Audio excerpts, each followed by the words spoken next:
I would like to give something special that each and every one of us can, including myself, would be able to carry in our hearts for all eternity, which is the vision of Sri Gauranga Mahaprabhu, Gauranga Dhyan. So I request all of you to please hear very carefully this manifestation of Gauranga Mahaprabhu. And the more we can go into the details, that much Gauranga Mahaprabhu will be able to manifest in our heart. He will choose to make our hearts his permanent residence. So with this mood, let us try to see the golden form, the most munificent form of Sri Gauranga Mahaprabhu. Let us try to visualize the form of Sri Gauranga Mahaprabhu. So Gauranga Mahaprabhu is so beautiful, so magnanimous. He is Audarya personified. He is the personification of Audarya. Audarya means magnanimity. You know, he actually is so merciful. Gauranga Mahaprabhu is so merciful. He is looking for reasons how he can bless us with Krishna Prem. It is said that if anyone is just sleeping in Mayapur Dham, then Mahaprabhu thinks, oh, this soul is offering his Dandavat pranams to me. Mahaprabhu looks for excuse to give us mercy. That is how Audarya Mahaprabhu is. That is why he is called as Mahavadanyaya. He is so munificently merciful. So Sri Gauranga Mahaprabhu, his lotus feet are reddish lotus feet. In his lotus feet, there's very beautiful, red alta, the red dye, and it's very beautifully going around the soles of his lotus feet, making a red hue coming out from his lotus feet. His toenails are so bright, so, effulgent, that it would put millions and millions of moons to shame. So bright, so effulgent, Mahaprabhu's toenails. And in each of those toenails, in each of his lotus feet, in two of the toenails, Mahaprabhu wears very beautiful, one sapphire, like a blue color gem, a toe ring, and a red ruby colored toe ring Mahaprabhu wears in each of his lotus feet. And he wears an ankle bell.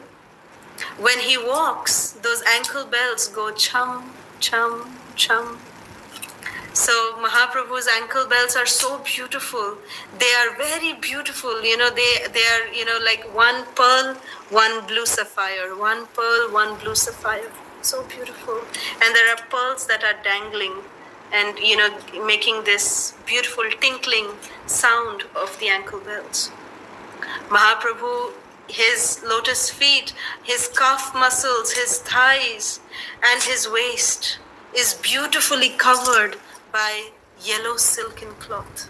And his waist, around his waist, a pink satin cloth is tied to reveal his, slender waist. Very beautiful. And around his slender waist, Mahaprabhu is wearing a golden belt with pearl hangings.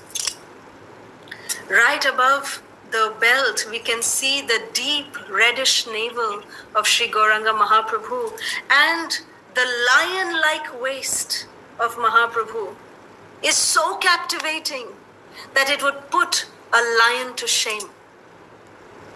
It's so thin, so slender. And then Mahaprabhu's, chest is so broad. It is so broad and it is so strong that the entire universe can seek shelter in those strong chest of Gauranga Mahaprabhu. That is why he is called as Vishwambhar. That is how strong Mahaprabhu's chest is. And he is wearing a very, very beautiful, Champaka flower garland. And in between the Champaka flower garland, There are, these Kadamba flowers that Mahaprabhu loves. This Kadamba flower is actually non-different than the form of Gauranga Mahaprabhu himself. Because Kadamba is also yellow in color. It's golden in color.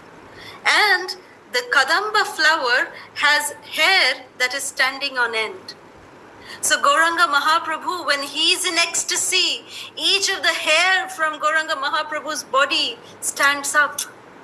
It just stands up, and Mahaprabhu appears like a Kadamba flower. So Kadamba flowers are very dear to Gauranga Mahaprabhu.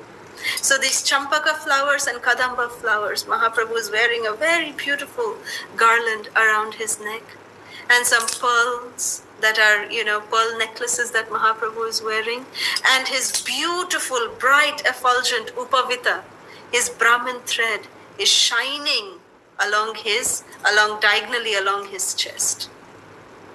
What to speak of Mahaprabhu's strong arms? His arms are always raised in deep ecstasy, in emotional love of God. And when Mahaprabhu puts down one of his arms, his bahu reaches his janu, ajanu lambita bhuja. His bhuja reaches down towards his knee. Such long, elongated arms Mahaprabhu has. And in his arms, he's wearing beautiful armlets, bracelets. And in the hands of Gauranga Mahaprabhu, the insides of his hands are reddish. Because they're always so much, Mahaprabhu is always clapping and dancing in ecstasy.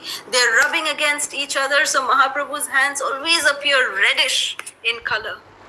And he's wearing very beautiful, rings in his fingers. In Mahaprabhu's neck, a very, very fancy, but very slender flower ornament is there around his neck, like a choker made of bokul flowers. Very delicate, very intricate flowers that he's wearing a choker around his neck made of bokul flowers. But his neck is so thin, so long, so elongated, just appears like a conch shell. When we straighten the conch shell, when we put the conch shell straight, it has such a beautiful roundish form, and it has beautiful 3 lines. That's how Mahaprabhu's neck is. And Mahaprabhu's moon-like face, so beautiful. He appears like a golden moon, completely round. And Mahaprabhu's lips are reddish like the bimba fruit. He has a very slender nose. And Mahaprabhu's eyes, they are deep like the ocean. When Mahaprabhu looks at anybody, they would drown in Mahaprabhu's eyes. And tears are constantly rolling down these lotus-like eyes, elongated lotus-like eyes of Mahaprabhu. And Mahaprabhu's eyes always appear red because he's always, having so much compassion towards every living entity. So Mahaprabhu's eyes are always reddish, and he is constantly crying tears of ecstasy. Mahaprabhu's eyebrows, they are in a very beautiful form. They are exactly shaped like that of Kandarpa's bow, like Cupid's bow. And when Mahaprabhu looks at anybody, it's as if the arrow coming out from the vision of Mahaprabhu through the bow of his eyebrow penetrates the heart of the living entity who looks at the transcendental eyes of Mahaprabhu.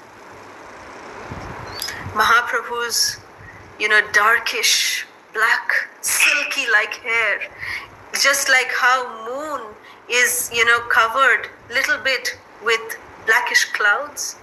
So Mahaprabhu's hair appears like that, locks of soft black hair which come down towards his shoulder. And Mahaprabhu has his hair tied up in a top notch like that, in a bun. And there is strands of pearls, strands of Siddha Bokul that, is ornamenting his bun in the hair. Mahaprabhu is very, very, there's a strand of pearls that come down his hair also, coming down from the bun of his hair, it is coming down. So when Mahaprabhu moves his head like this in ecstasy, the pearls go like this. So beautiful. Mahaprabhu's ears, they are wearing Makara Kundala.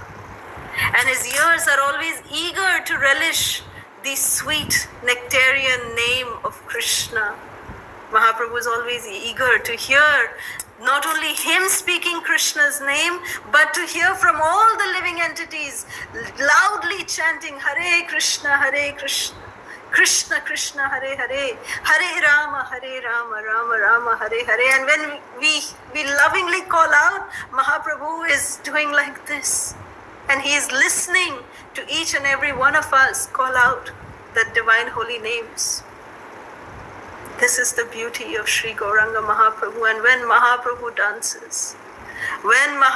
dances, he has chosen each and every one of our hearts to become his permanent residence. And out of his supreme mercy, his most compassionate mercy, Mahaprabhu has agreed to come and stay in the region of our heart and to dance ecstatically in our hearts, so that one day or the other we can realize it.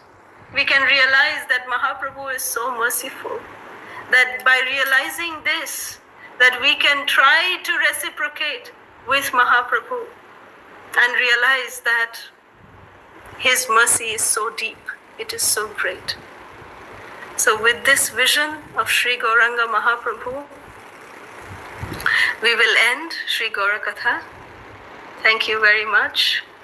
Sri Gauranga Mahaprabhu ki jai, Sriman Nityananda Prabhu ki jai, Sri Gaur Purnima Maha Mahotsav ki jai, Srila Prabhupada ki jai, ISKCON Vartaman Guru Vrinda ki jai, Nitai Gaur Sitanath Pramanande, Hari Hari Bo.